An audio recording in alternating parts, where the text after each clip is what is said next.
sound test. We'll just be making a start in 1 minute, just waiting for people to join. Thank you.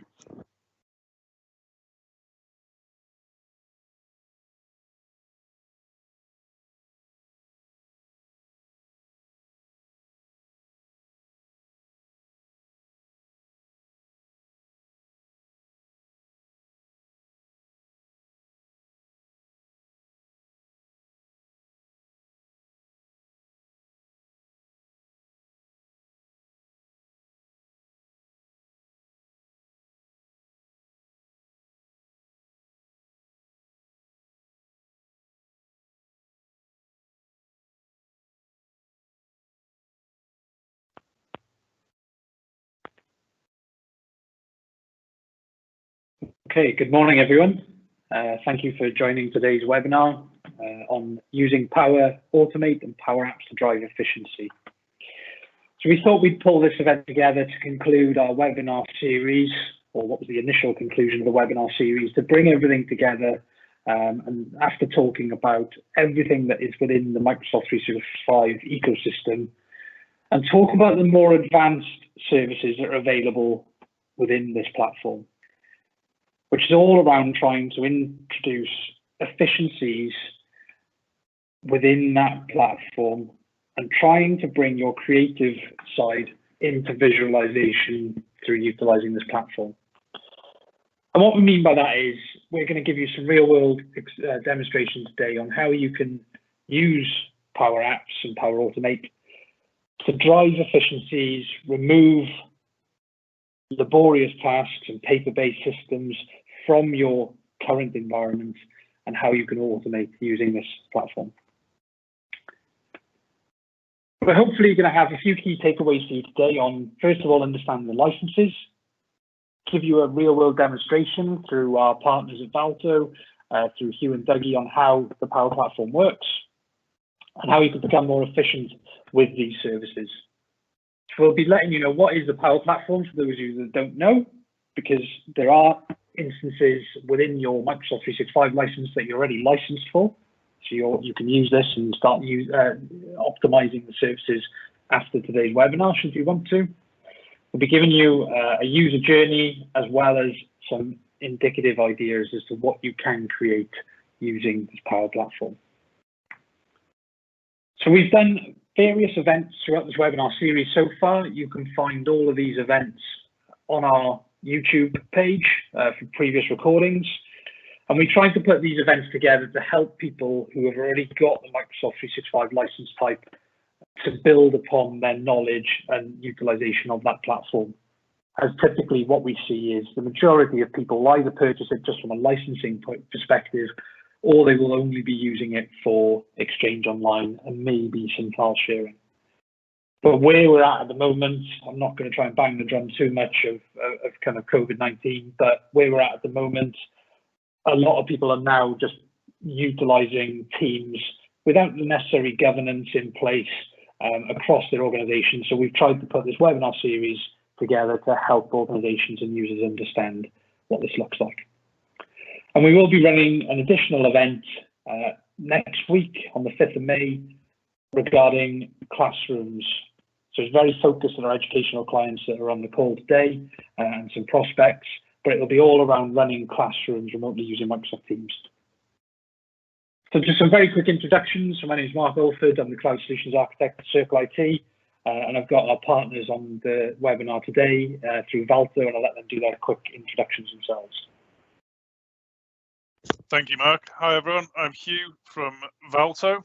We specialize in deploying Microsoft 365 solutions, including Power Apps and Power Automate. And we've also got Dougie on the call. Hi, guys. My name is Dougie. I'm one of the Power Apps consultants at Valto, and I'll be sort of giving a demonstration after this. Thanks, both. So yeah, obviously the Microsoft 365 ecosystem and the ancillary services around that are quite large. So at Circle IT, we understand that we can't be experts and masters in everything. So we do have a partner ecosystem which we call upon to deliver the services that isn't within our capability. And we're very happy to partner with organizations to deliver that so that we can provide true value to our customers as opposed to trying to fudge our way through things. So we do call upon our partners to deliver certain services. So I'm going to hand over now to Hugh to give an overview of the Power Platform and the services within there, and then Dougie will be introduced to do a demonstration. Thank you, Mark. So we wanted to start off just by covering what is the Microsoft Power Platform. So this is kind of a recent tag that Microsoft have crafted.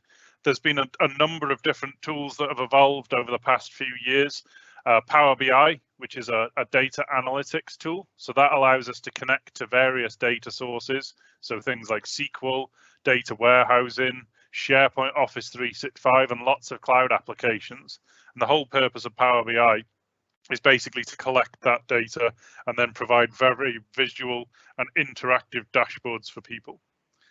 We've then got Power Apps. So Power Apps is a no code or very little code application development tool. So this is a really fantastic tool, which we're going to cover a lot on today. And the whole idea of Power Apps is to basically speed up the application development within organizations. It's all about empowering users to be able to develop their own applications rather than it being a development person that has to do it. So this tool is a very fantastic application that allows us to build desktop and mobile applications very easily. I'll be showing you those today. We've then got Power Automate.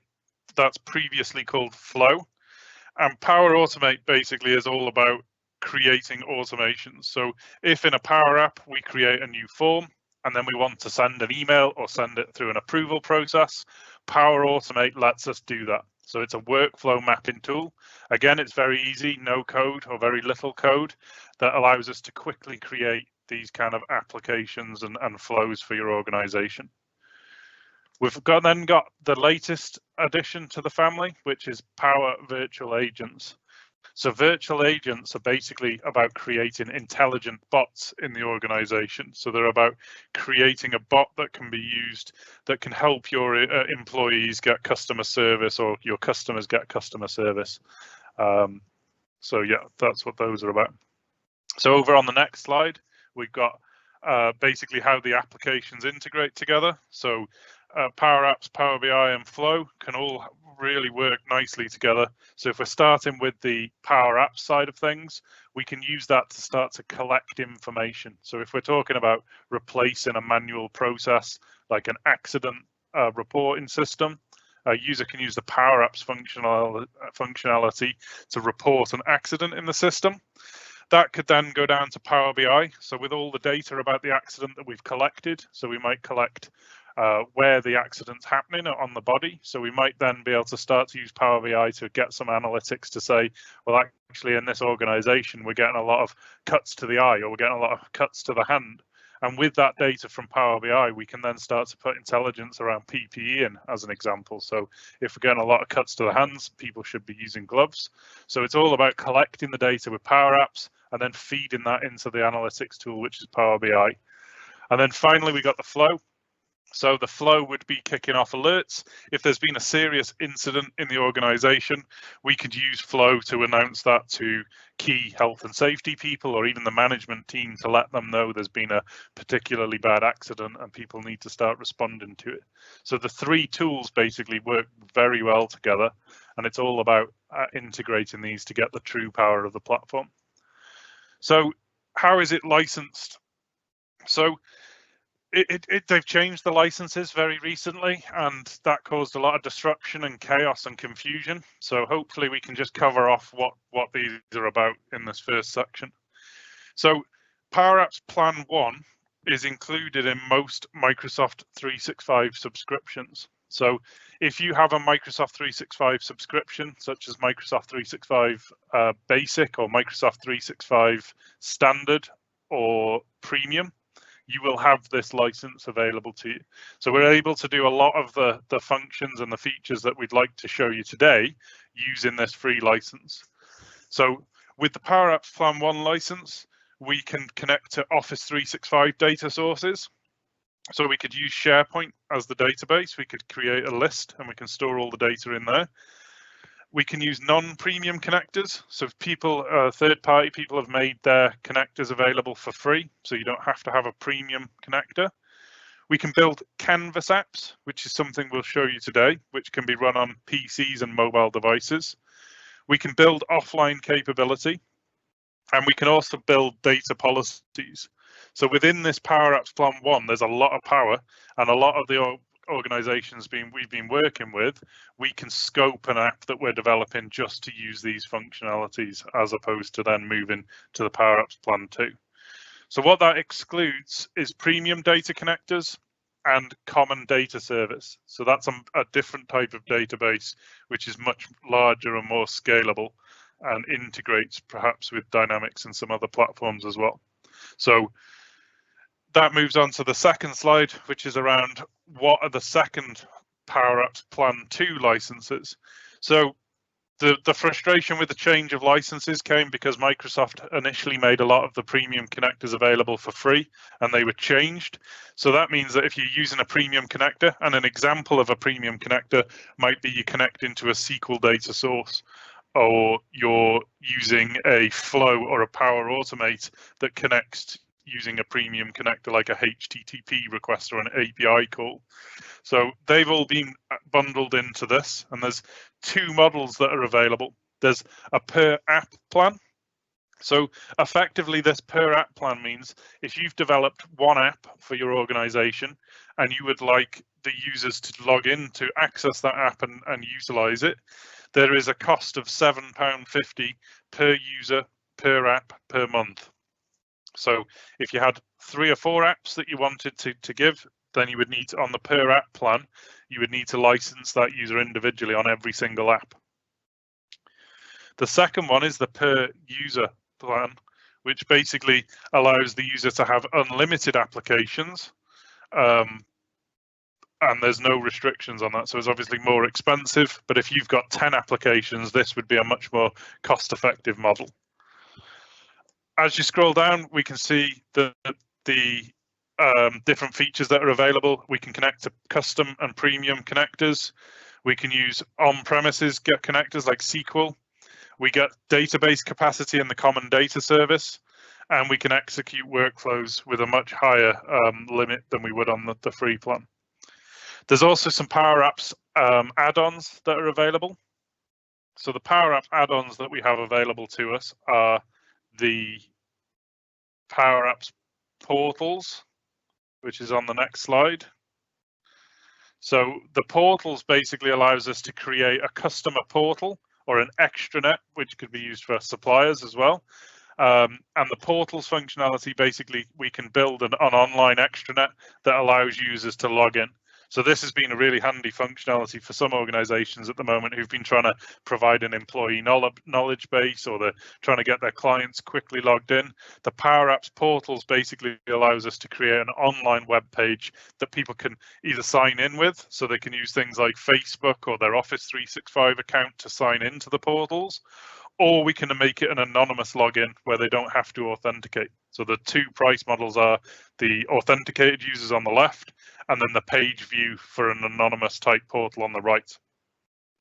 We've also got the Azure AI Builder, which basically allows us to build lots of AI type apps. So an example of an AI app might be you could take a picture of a shelf in a shopping store, and the AI would be able to look at that shelf and pull back all the products that were Coca-Cola bottles, as an example.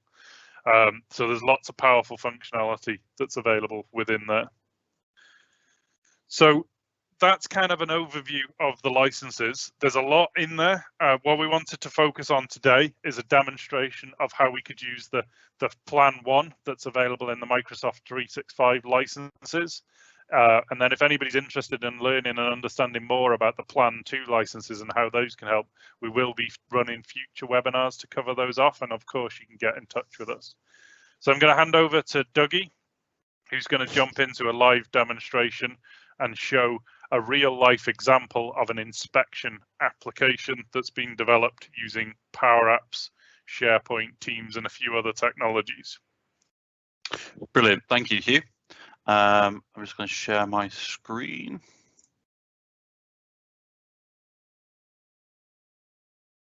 Can you see my screen okay?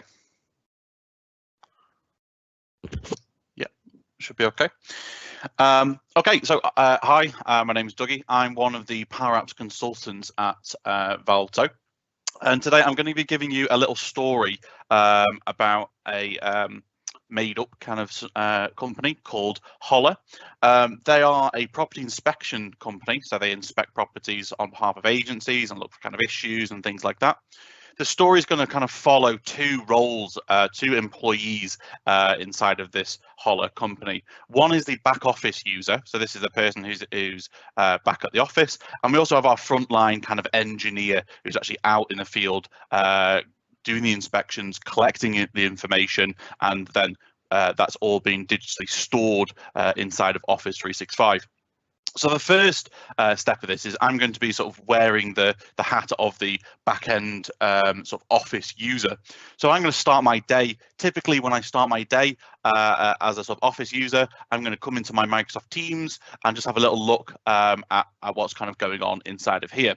So on the left-hand side, I can see I've got a team here called Holler, all staff.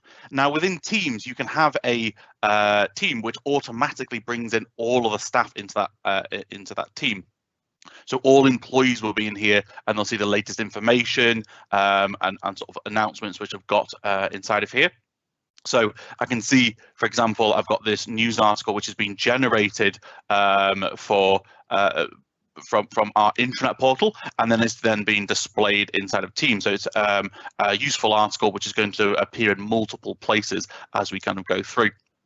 As I'm starting my day, I can also look for sort of activities, so I can see where people have responded or posted. So I can see, for example, here Hugh has replied directly to my news article. I'm going to click on that. It's going to take me through to that.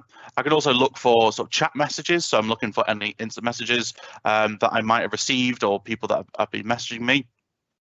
But really, I'm going to be focusing on my sort of Holler sort of all staff team. So any posts which have appeared in here. But this team can also be used for so much more. So we can also have things like files. So all staff can access the certain files. So things like policies and procedures, brand materials, company handbooks, and things like that. There's a wiki section. So things like maybe like how-to guides, new starter information, FAQs, useful contacts, and all the things that all the staff might need to be able to access, we can get to directly from this team. And then the other tab that I've got here is our intranet. Now, this is a SharePoint intranet, so it is actually a SharePoint page, but it's actually being surfaced from inside Microsoft Teams.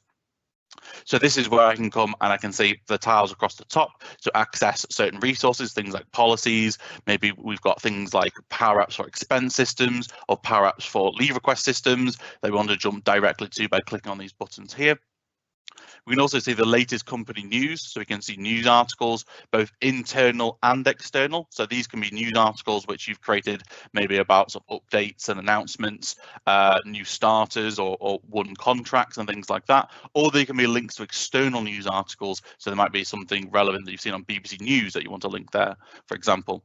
We can also have things like weather web parts, countdowns, and integrations to social media through things like Twitter and sort of Facebook and that sort of thing. We've got latest policy documents. Now, this can be any type of policy documents, but we're just showing you that really we're trying to pull through sort of latest current information to the user.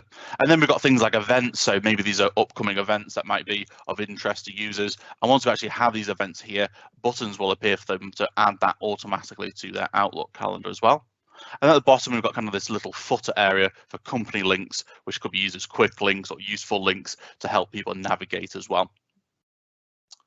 So that's essentially our sort of intranet. So as an end user now, I've had a little look. I've found that any notifications. I've had a look over my sort of intranet to see if there's any new news articles or documents that might be of interest to me.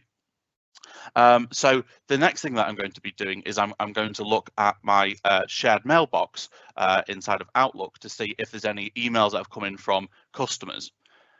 So this is how we receive our requests from our customers. So if one of our agencies wants a property inspected, they're going to send an email, and this is going to then appear in our shared mailbox.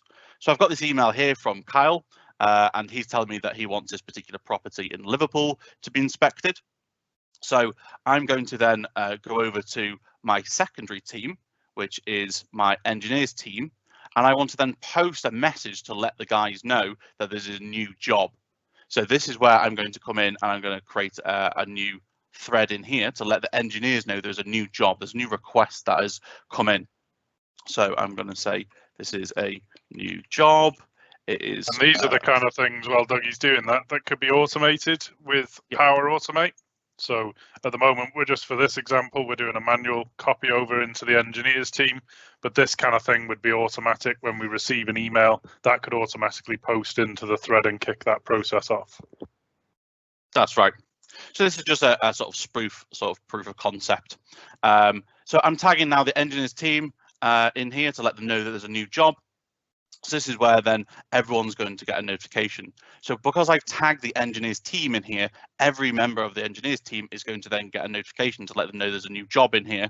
So I could message somebody and say, could you please book in? And I can see there's already a conversation started. There's already people starting to plan what is going to happen with this job. So before we go ahead with this job, I'm just going to quickly just show you this engineers team as well. So this engineers team, we can see in here, we've got all sorts of conversations about new jobs which are happening in here. We can see that the same news article that we created before with inside of SharePoint that's been displayed inside of our Holler team is also being displayed inside the engineers team. There's certain things we can do, like using praise to use our team as a sort of give public recognition to the rest of our kind of team members to say thank you for going over and above, for example. And we can also see jobs that are appearing inside of here as well. I'll come back to the inspections tab later on. We've also got this channel here called management. Now you can see there's a little padlock next to this, which means that this is a secure, lockdown, restricted channel within inside of our team. So this is conversations and documents purely just for the management of the engineers team. So this might be where we have things about important information about personal development reviews and letting the management team know when that's coming up. It could be sort of me talking to other managers to let them know that there's maybe been some good feedback from the for the team, and they might want to pass that on to their particular team members, or there might be an issue with a particular employee that we want to raise away from the usual kind of engineers chat. And we also get our own files area. So inside of management, we can also have things like files per employee, so personal development reviews. It could be certain policies or information that is only for sort of the management eyes only, and that's where we can kind of store that as well. So just going back into our engineers team, across the top, we also have our files area. So this is files specifically for the engineers team. So typically you might find things like guides, best practices, information about customers or projects or inspections that have been done before inside of here. We also have our unique wiki area. So this is a different to the Holler wiki area. So these might be things about like inspection guides about how to check boilers, how to check walls and garages and things like that. There might be FAQs, so what to do if you find sort of leaking plumbing or cracked walls or that sort of thing. And also emergency contact. So if there's something that's not quite right on site, what should you do? When should you sort of call 999? When should you inform one of the first aiders and that kind of thing? Now, the next thing that we're going to be looking at is the inspection app. Now, I'm changing my kind of hat now. So I'm no longer the back office kind of user. I'm now an engineer that is sort of inside of this kind of team, or potentially I'm going to be using this inspection app, which is a Power App on a mobile device. So I'm just going to click on this inspection app. Now, this inspection app is built with PowerApps. This is one of the sort of Power Apps that we were talking about earlier that can be used, and we can embed them inside of a team, or you can use them directly on your laptops, your tablets, your mobile phones. They're really kind of versatile about how you can access these. Now, this inspection app is going to let me see all my previous kind of inspections, or I could choose to create a new inspection. So now, wearing my hat as the engineer, I'm out on site, I'm looking at this job, and I wanted to create a new inspection. So I click on the new inspection. And this is what the kind of form looks like. So I will fill out things like the customer name. So in this case, it was for Valto and it was for Kyle, the address of where it is in Liverpool, the notes. So it's a large townhouse located in the centre of Liverpool, and any issues that I've encountered. So on this particular job, I've actually encountered a issue. So now as an engineer, I'm on site. I found there's a potential issue with a leaking tap, and I'm not too sure what exactly that I'm going to do. So I'm going to simulate what an engineer could potentially do. So they've got the Teams app on their mobile phone, so they can open their mobile phone and they can look for a colleague who might know a little bit more about sort of leaking taps and broken taps, and they're going to send them a message and say, "Hi, I've got a bit of an issue with a leaking tap. Could you take a little look at it for me?" And then once they've seen that message, they'll say, "Yep, sure. This is something that I can take a look at for you." And then we're going to start a video call directly from our Teams app. So this is still all on the mobile phone. And then what Chris would then be seeing is me demonstrating to him a leaking tap, the issues, which might be there. And then I'm going to say, "Do you think there's a potential issue? Should I be logging this into my form?" And if it was an issue, he could give me sort of further details about this. But in this particular case, he thinks that it's actually fine, but I'm going to log that as a potential issue in the future. So in my form, I've then put down that I found a leaking tap, and I've taken some photos of it. So when I click on the add photos, I can then take some photos of this particular tap to sort of say, this is where the issue was, this is where it was on the property, and I put some notes down to say that I've raised this a potential issue, but Chris has had a look at this and thinks that it should be fine in the future. I can enter manually the address of where I've been, but I can also use the GPS current location, which is a pretty cool bit of functionality, which allows me essentially to, when I click this button, I don't need to enter my address. It automatically knows where I am at any sort of point in time, and then that will log that down as part of this form submission. So once I click on done, what that's going to do is it's then going to log my my inspection into my inspection list, and this is where I can see all my previous kind of inspections as well. So I can go through and see previous kind of inspections and look at photographs as well from previous inspections and previous jobs, and sort of get that kind of information. Now, all of that data is then automatically being pushed into Office 365. So we're using Microsoft Flow to automatically push that data into SharePoint. So we're holding all of that data inside of SharePoint, which is inside of Office 365. And we're also posting a notification automatically into our inspections channel inside of Teams. And I can see here the full details with the picture to say this is what the issue was and things like that. I can see any sort of meetings and recordings that I might have had with this as well. And that's stored as a comment inside of this particular thread. So I can always come inside of here, and you can see we can use sort of chat messages. We can record meetings directly inside of here. And I can say, "Steve, do you think there is still an issue?" And we can have these conversations. It stores all these conversations, these meetings, all inside of one place under this one thread. So we all know for that particular job, for that particular inspection, where we can find the latest information and have our sort of comments stored directly there.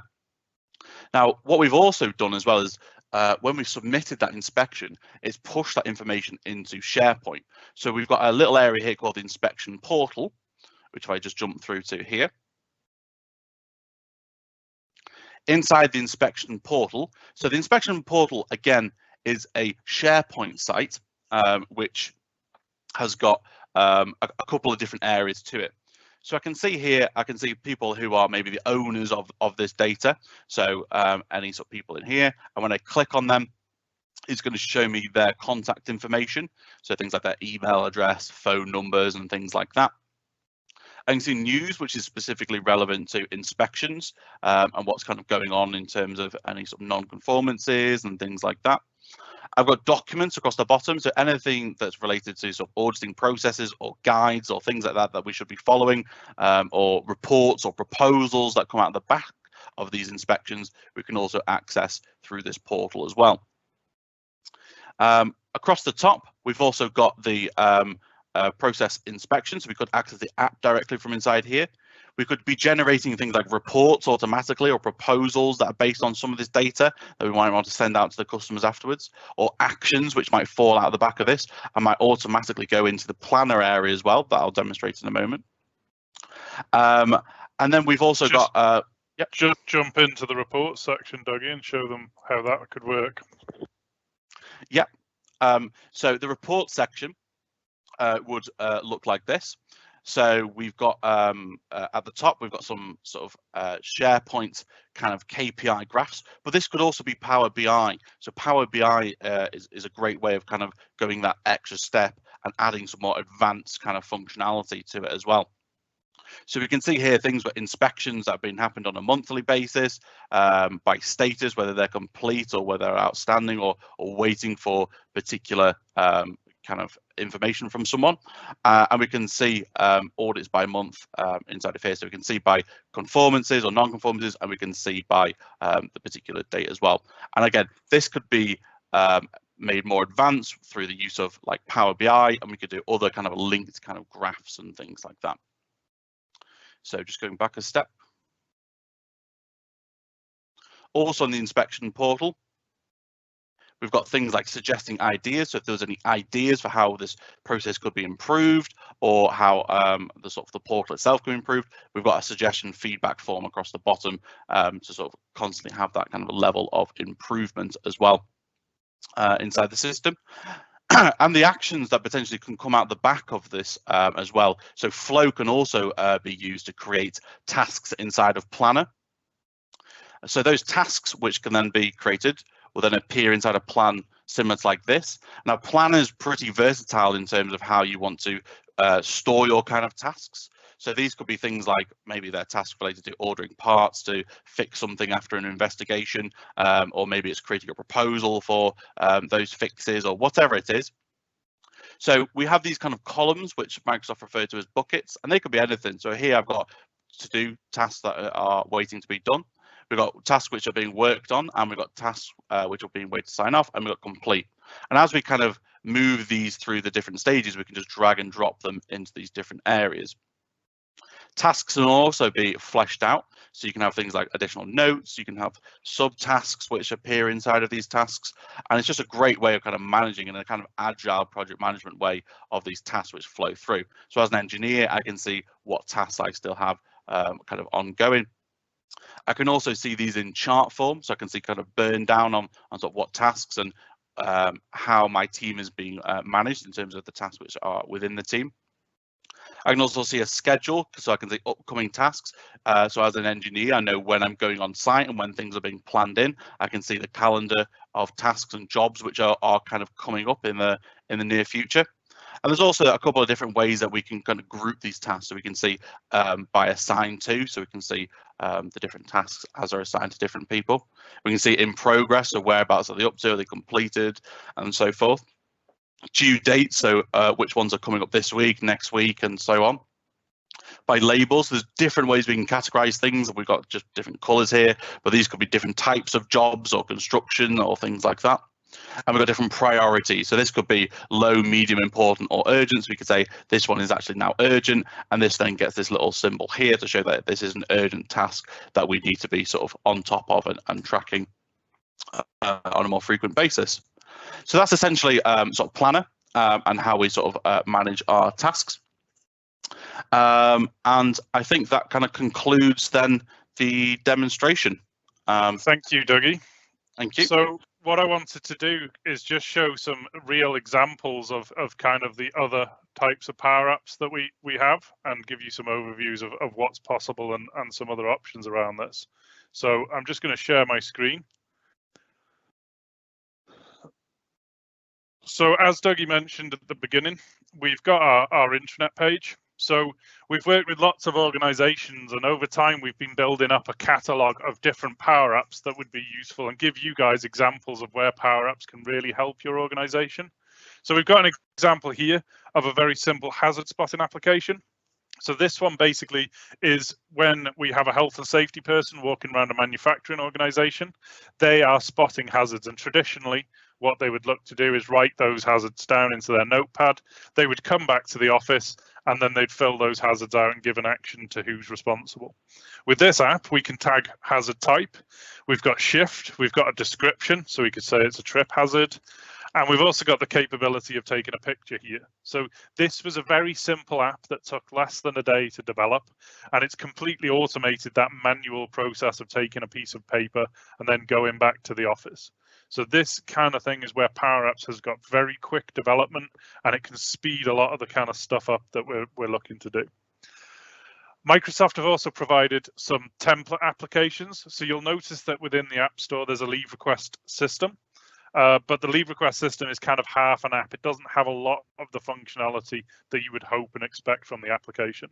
So we've actually created our own. And basically what we can do within here, we have the ability for requesting holidays, sickness, in unpaid leave, toil, all of that kind of thing.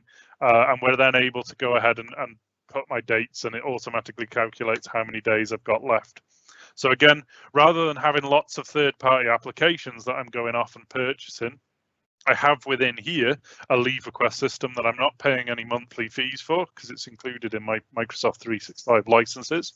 It's got things like company holidays, and it goes to my manager for approval. So again, another key application that's very, very good, and it saves you guys then having to go and buy further applications. Another one is kind of this process audit application. So this one, we work with a manufacturing company, and they have a very manual process at the moment.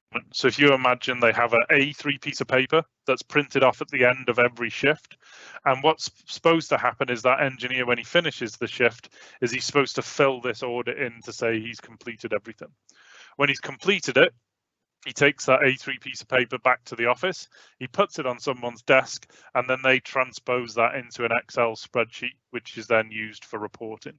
So we've developed a Power App that they can basically come into this platform and they can choose new audit.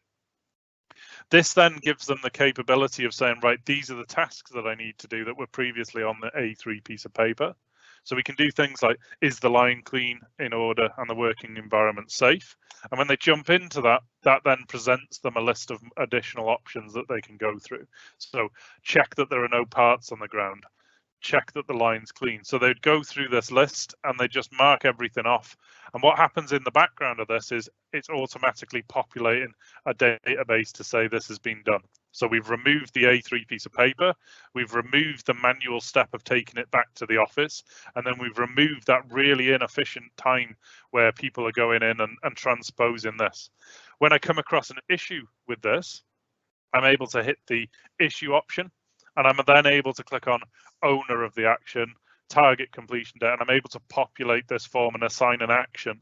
So the next person that comes on shift, they have the view actions option, and they can see a list of all the actions that weren't completed on the previous shift. So they can see things like component issue, they need to do that. They can then mark these off as complete as well. So effectively, this is all about streamlining those manual processes and making it very, very easy and time efficient to do that. We can also then report on all of that information. So we have here a list of all the audits. So this is kind of what the Excel spreadsheet used to be. And we can see here is the line clean and all the data of when it's completed. And we can also see a list of actions and what those actions have done and any that are still outstanding as well. We've got kind of lots of other applications. So as another example, this is a basic app of one that we've worked on to help gardeners for a local government who are basically looking to try and fill in a process for checking off when they do a routine garden check. So they can come into this app, they can say they're doing cleansing, they can choose the app that they're looking to do, and that then presents them a list of tasks that they're going to go off and complete. So very similar to the first process, it's just kind of streamlining that process and making it much, much easier for people to follow rather than it being an ad hoc type request. We've also got kind of, again, just bespoke applications that we've developed that are ready to go. We have a Power App for reporting expenses. So again, instead of having to go off and purchase additional applications and having lots of third-party applications that we're using, we have an app here that basically we can log expenses. So you can see here I've got my expense report. I can hit the add button and I can decide what period that I'm going to look to do this from, so start and end date, and I can then submit those for approval to my line manager. Probably the final example of where this can be used, we've got an example here of a donation form. So this previously was filled in manually. People were having to take pieces of paper back to the office, and the office weren't able to read what those papers were saying. Basically, they couldn't read the address, they couldn't read the name properly, and that meant they can't claim gift aid. So with a Power App, again, very quick application development, they're now able to fill in this on it. The volunteers can basically take an app out into the field. They can put their details in here. They can put the amount they're going to donate, and they can even sign that on the app and hit submit, and that then thanks them for the donation. So those are kind of some key examples of where applications are, Power Apps are able to come in and replace manual processes and manual applications. So hopefully that gives you a good overview. We'll hand back over to Mark to jump into the presentation.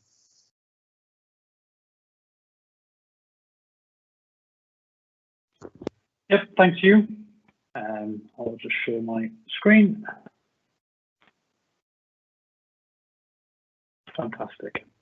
So yeah, hopefully that's given everybody an insight into what can be achieved, and Microsoft's kind of go-to-market with this is low-code, no-code applications with an emphasis on low-code from our perspective, because the applications that can be created are pretty much down to your own creativity within the organization to identify laborious processes that are kind of admin intensive that can be automated using this platform.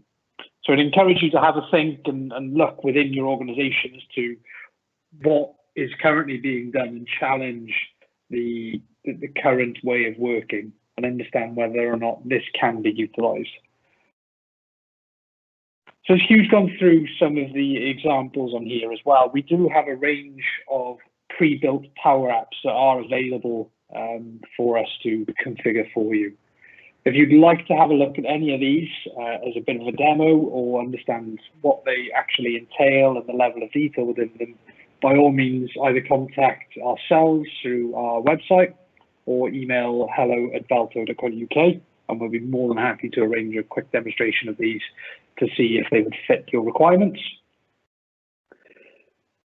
And in line with everything else that we've been delivering so far, you may very well have teams of people within your organization or yourselves that are capable of doing a lot of this work. Should you want some additional support or time from somebody like ourselves, then we can deliver this via remote workshops. And those remote workshops are as described here. They can be around teams, security, compliance, around Power Apps specifically. So just on that, Mark, one of the most popular things we can do in a Power Apps workshop is kind of a Power App in a day.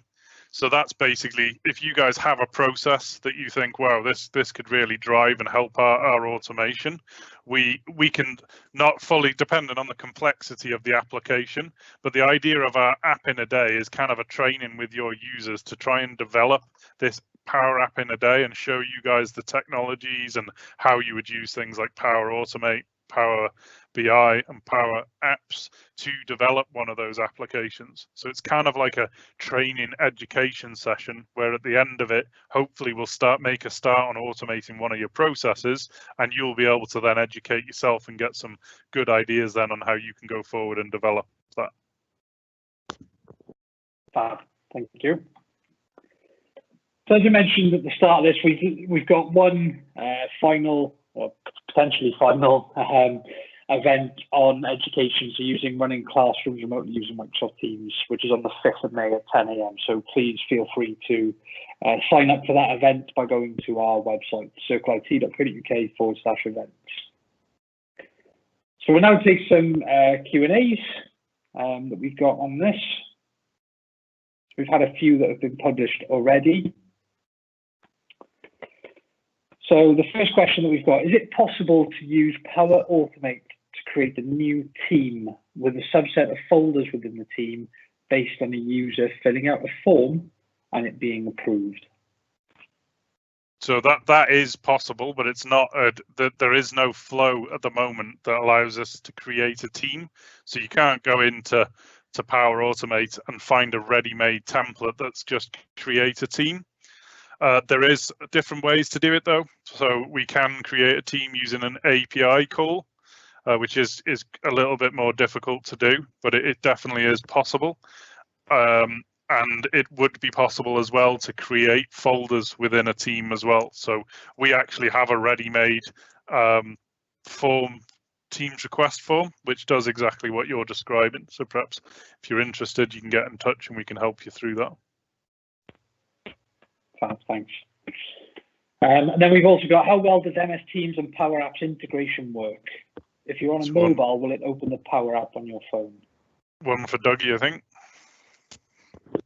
Yeah, so they do integrate really well in terms of how you can kind of open them up. But something that I just wanted to sort of clarify as well is there's also a Power Apps mobile app. So if you've got the Teams mobile app, it's probably also worth having the Power Apps mobile app as well installed on your phone, and then you don't have to go through to Teams to then open the app. You could just go into Power Apps and you can see the apps you have available to you. And the other interesting thing is that Power Apps, you don't have to deploy an app to everyone in your organization. You can segment that to say, okay, well, only the finance team have access to the expenses app or something like that, and only the HR team have access to the employee directory app or whatever it is. So as you log in, you can customize which apps different employees see. Hopefully that answers your question. Yeah. Just to add on that as well, if you've got your team set up as Dougie did in this example where he's got the engineers and he's got all the tabs with the different apps set at the top, the engineers can just use that as the normal interface and the app will just open in the background. You don't have to worry about having a different way of working for different people. And are there any gotchas with Power Apps development we should be aware of? So there's a couple of things in the background if you're getting started. One that I replied on that message was around sort of having a strong naming convention. So as you're creating your Power App, you'll notice that a lot of things have kind of label 1, label 2, label 3, and it will just keep going. But in the future, when you come back to editing a particular element of the app, it can be quite difficult to then find that. So coming up with a strong naming convention that you sort of get everyone to adopt and everyone to agree to makes that a lot easier. There's a couple of other things as well in relation to creating color themes. There's no way of creating a bespoke color theme out of the box. So there's what we tend to do is you create a page in the background with some blocks of colors and then reference everything to that almost like it's a CSS style sheet.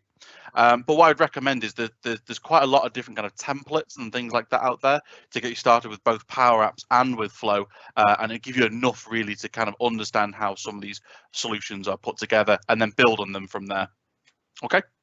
Another real gotcha that we get a lot of is there's something built into Power Apps which is called a delegation limit. So a lot of our clients will develop applications on Power Apps and they'll then come across this delegation limit after it's been put into production. So a delegation limit is basically a restriction on the amount of data that you can call at once. So if you have a SharePoint list as the database, as an example, and within there, you've got more than 500 items, the delegation limit basically will stop that app from working. So what you'll find is if you've built your app and then it's not being built with this delegation limit in mind, you'll then hit the 500 limit and your app will stop working. So a lot of our clients come to us in exactly that scenario where they're panicking because the application has stopped working. So one thing that I would highly recommend is look up the delegation limits. And effectively, all we do to get around those is build filters. So instead of loading the app and loading every single item, perhaps we load the app and we only load the last 7 days of items. So it's definitely fixable, but it's a real common gotcha that people come across that I would recommend if you're starting with this, you look into that as a priority. Cool, thank you. There's a question about the recording for the session. Yes, it will be shared post the event once it's been uploaded to the relevant platforms, and you'll receive an email with a link to the recording. And we've also got another question: is it possible to create customized and animated splash screens in PowerApps? Yeah, so there's a couple of ways you can approach this. There are kind of functions which allow you to create rotations and things to move on the page. The quickest way to actually do it, though, is it will support GIFs. So if you've got something like a moving GIF or something like that, that's probably the best way to create your sort of splash page and sort of animate that as well. We've had a couple of examples where we've used things like GIFs that look like they're sort of like a loading screen or something like that to make something whiz round on the page. So that's probably the best way to approach that. Thank you. And is it feasible to use lookup columns in PowerApps? It always gives delegation error. I might be quite technical on this, but yeah, probably too hard to explain. But this is exactly what I'm talking around with the delegation limits. It's a common gotcha, and there is ways around that. So you could use the filter command, and you could also convert the information into text. So I guess if you get in touch, perhaps we can point you in the right direction on that one. Thank you. Well, on that note, it doesn't appear as though we've got any further questions. So thank you very much for your participation today, everyone. We hope you've enjoyed the content. And as mentioned, we will send this out and make it available for everyone to review post this. But we would encourage you to reach out to either ourselves or the guys at Valto around any requirements that you've got for PowerApps. So please feel free to get in contact with us, and we'd be more than happy to discuss your requirements. Thank you very much, all. We look forward to seeing you at the next event. Cheers. Thank you, everyone. Cheers. Thanks, guys. It's